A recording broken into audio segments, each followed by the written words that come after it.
God. Can you think of a time when you've received a gift? Okay, when you think back, can you think of a time when you've received a gift?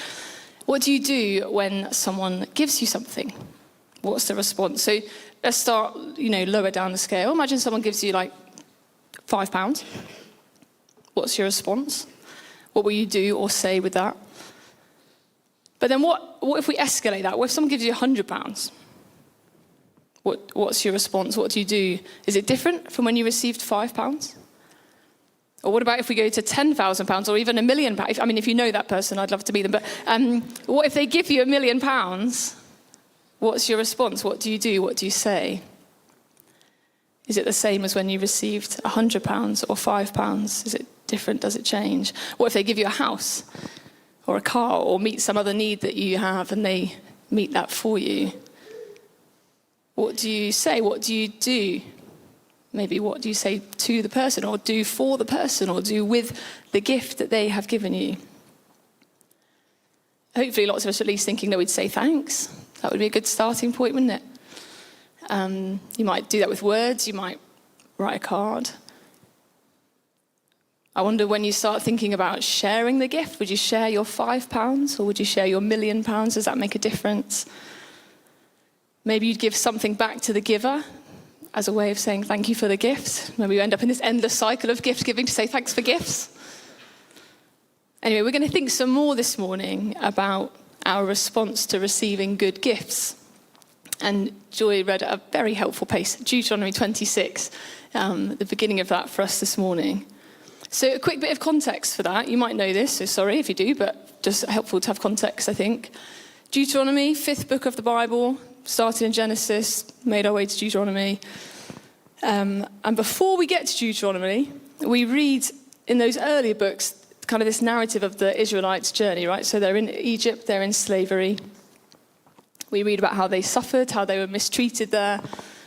We hear about how they cried out to God, and eventually he leads them out of Egypt, and they end up in this wilderness time.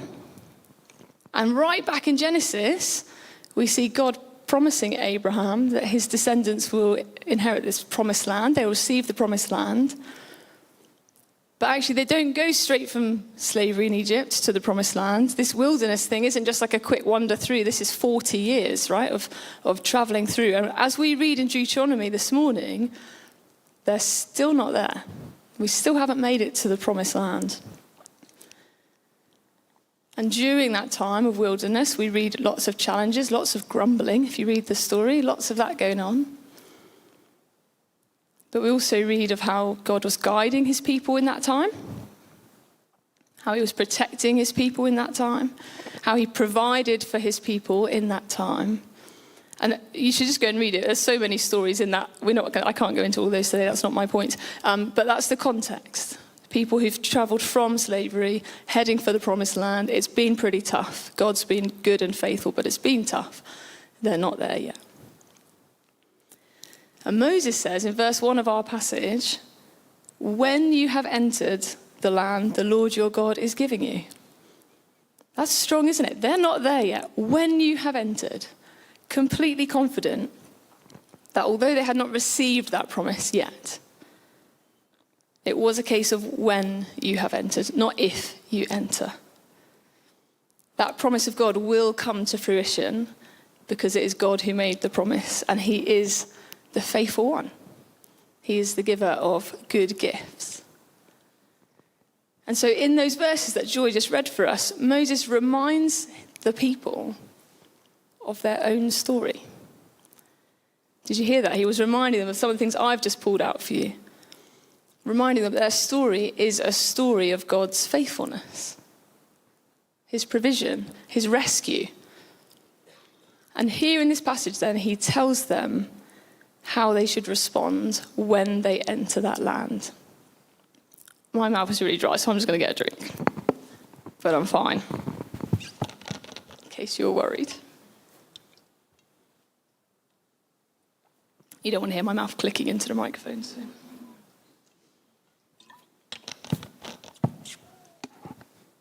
So, back to it. Moses is telling them how they should respond when they get to the promised land. Now, before we look at that, I want us just to pause and think about our own stories. What is your story? How have you seen God at work in your life? Maybe as you look back over the years, some of us have more to look back over than others. Maybe as you look back over those years, can you see where he's been? Can you see where God was with you? Maybe it feels like there are some times when it's easier to see that than others. Maybe there are times when it feels like actually he wasn't. It felt like he'd left you. Do you have a story of rescue? Of God bringing you out of a place or out of a situation or out of a circumstance? Do you have a story of God's protection over you? A story of being kept safe? A story of being brought through difficult times? Do you have a story of God's provision? Do you have a story of being given what you needed? Of receiving blessings from God? And no doubt you have a story of being in the wilderness too. Of not knowing if you'll get through it. Maybe even a story of feeling enslaved, trapped, facing hardship, being mistreated. And maybe you're still there. But that's what we're reading about this morning, right? Real people whose real story is a story of slavery, of hardship and wilderness. And Moses is reminding them, while they are still in the wilderness, that their story is also a story of manna, of bread from heaven, of water gushing from a rock, of pillars of cloud and fire as God's presence leads them. Their story is a story of God's rescue and provision and protection. And I think when things work out well for us, when we do reach the promised land, when things turn out all right in the end, it can be easy to think that we did pretty well to get there. Well done me. I worked hard to get here. And maybe we did work hard, maybe that is part of the truth. Sometimes we just put it down to getting a bit lucky. It worked out in the end, thank goodness for that. But I think it can be easy to assume that what we have is the product of just hard work and a bit of good luck.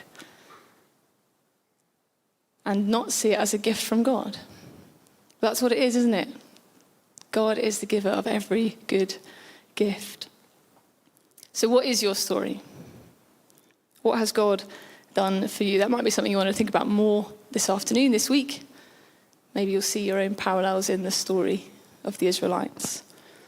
But what does Moses tell the people they should do? He says, take some of the first fruits of all that you produce from the soil of the land that the Lord your God is giving you, and put them in a basket.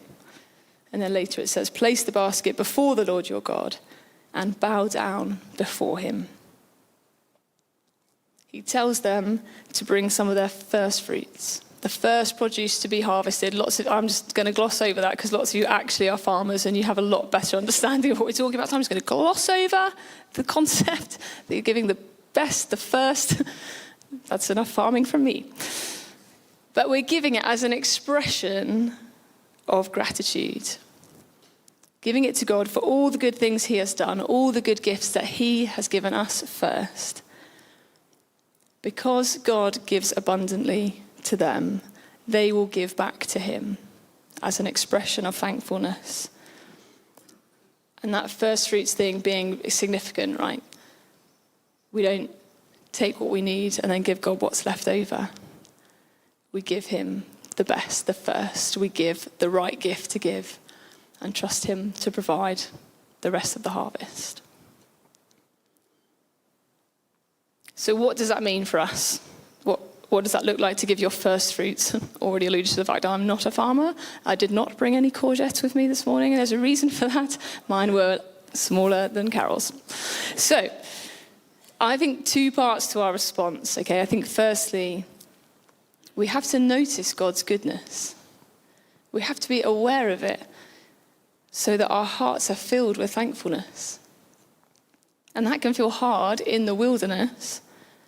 But I wonder if we can be people who choose to look for God all around us, who choose to look for God in us, who choose to notice the ways that he is at work. People who choose to remember the ways in which he has shown his goodness and his kindness, and who choose to trust that he will continue to do that. He will continue to be good and kind and faithful. I think that has to happen first. We notice, we look for it, we see it, and then that thankfulness starts to rise up in us, even in the wilderness. And then secondly, I think this passage is talking about how we express that thankfulness. I think that's about giving to God and giving to his people and giving to the work of his kingdom on earth. And that might look like lots of things. And again, I encourage you to think about that this week, maybe in life groups and other conversations, because it might look like lots of things. Maybe it will actually look like harvesting some actual crops and doing something with the first fruits of that. Maybe it's about giving thanks to God, praising him, noticing his goodness and saying so. Maybe it will be telling other people of his goodness and faithfulness this week. Not just noticing it for yourself, but talking about it, telling people. Maybe it means just holding on more lightly to the things that we have. Living in the knowledge that all good gifts are from God and are to be used by him and for him. Maybe it's about checking where our identity lies. Making sure it's not in what we have or the things that we own or our status, our position. But that first we come as a child of God. And the rest is, after that. Maybe it's really practical stuff. Maybe it's sharing what we have. Children told us what sharing means this morning. Maybe it means sharing what we have with others who are in need. Maybe it means giving to someone just to bless them. Because that's how God loves people. Maybe it is giving financially to the church. Yes, my mum is the treasurer. No, she didn't pay me to say it. But maybe, jokes aside, if you believe, as I do, that this church is working to extend God's kingdom in this place and bless the community in which we are based, then maybe it's good to consider reviewing what you can give to the church for that work. Maybe it's giving to other organisations that are doing good work, God's work. Maybe it's giving our time, our energy, our resources, thinking about how we use those. And sometimes we give out of a place of abundance. Maybe we have lots of time and energy or resources or finances. And sometimes we give and it feels costly and sacrificial, and we really feel the hit of doing that. God calls us to give out of what we have. And the Bible calls us to do these things joyfully, because they're an expression of our thankfulness, right? Not because it's a chore or a rule or an obligation. Certainly not any kind of legalism or attempt to sort of buy or secure your way into heaven. That's not how it works. But an expression of our thankfulness because God is the giver of good gifts, who's given us abundant grace. Our response is to come back to him with our first fruits. So as we celebrate harvest today, we remember that all good things come from God. And this week, let's choose to look for God. Look for what he's doing, to remember his goodness and let thankfulness rise up in us. And let's consider how we express that thankfulness. What do we do with that? How do we bring it back to him in our lives this week? And maybe be open to new ways of doing that. Maybe that means we do something different this week. So 2 things to think about as I close. 2 simple questions. Question number 1 is, what might God be saying to you this morning? And question number 2 is, what are you going to do about it? What might God be saying to you this morning as we celebrate harvest? What are you going to do about it?